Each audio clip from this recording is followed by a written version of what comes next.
डर का है? तो किस बात का डर है तुम्हें? किस बात का डर है? अगर आप अपना प्रिपरेशन स्टार्ट नहीं करेंगे, डीमोटिवेटेड मोड में पड़े रहेंगे, डिसिप्लिन और मोटिवेशन का कभी मैचिंग ही नहीं हो पाएगा। कभी मोटिवेशन बहुत हाई है, मैं फोड़ूंगा, लेकिन पढ़ने के नाम पर जीरो हो जा रहा हूं।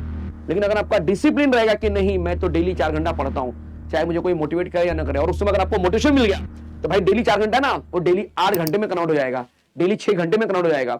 दैट इज कॉल्ड एज कि जब मोटिवेशन और डिसिप्लिन जब आपस में आते हैं, तो किस तरह से रिजल्ट में एकदम बम्पर उछाल देखने के लिए मिलता है।